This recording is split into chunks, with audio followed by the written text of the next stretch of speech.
ሰላም ሰላም የተከበራችሁና የተወደዳችሁ የቻናል ቤተሰቦች እንደምን አላችሁ? እግዚአብሔር ይመስገን እኔ በጣም ደህና ነኝ። ሰላማችሁ በያላችሁበት ትርፍርፍ ይበልልኝ።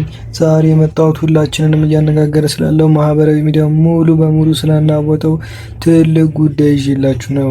አዎ ሁላችሁም እንደሰማችሁትና እንዳያችሁት አብርሽና ሩታ ታርቀዋል፣ ሰምተናል። ሁሉም ነገር ሰላም ሆኗል።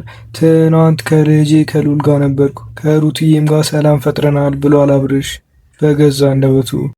ሳይገርማችሁ አይቀርም አብርሽ ምን አለ መሰላችሁ? ከዚህ በኋላ እኔ ሄርሜላ የምትባል ሴት አላቅም ነው ያለው። በአንድ ጀንበሬ ሁሉ መገለባበጥ እንዴት ሊመጣ ቻለ?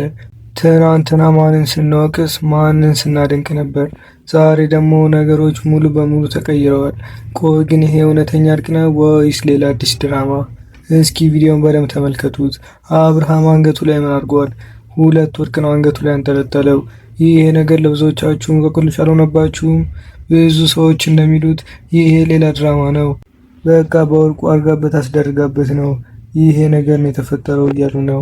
አብርሃም እንደዚህ በአንድ ተለውጦ አቋሙን ቀይሮ ማህበራዊ ሚዲያ ላይ አውጥቶ ሌላ ዜና ሊጀምርብን የቻለው በዚህ ወርቅ ምክንያት ነው ወይንስ ከጀርባው ሌላ እኛም ማናውቀው ሌላ ትልቅ ሚስጥር አለ? ነገሩን ቆም ብለን ማስተዋል አለብን። አብርሃም በሰላም አይደለም እንዲህ በአንድ የተቀየረው።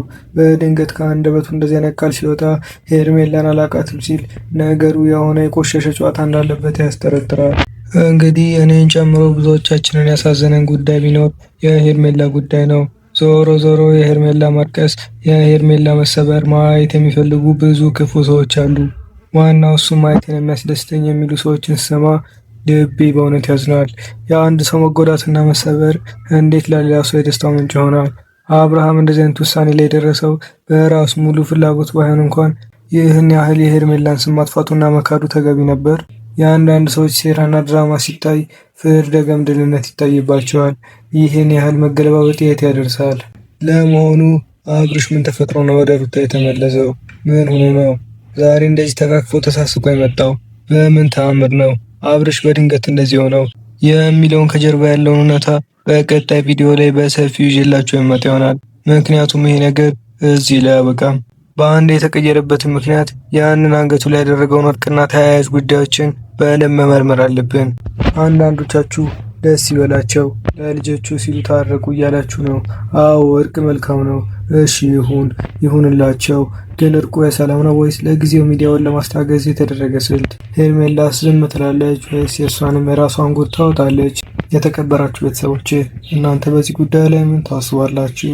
አብርሽና ሩታ መታረቃችሁ ከልባችሁ አስደስቷችኋል ወይስ እንደተባለው አዲስ ድራማ ነው ብላችሁ ታምናላችሁ?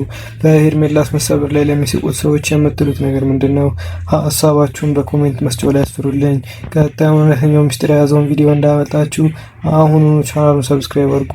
ቪዲዮም ላይክ እና ሼር በማድረግ ለሌሎች ያድርሱ። ሰላማችሁ ይብዛ። ቻው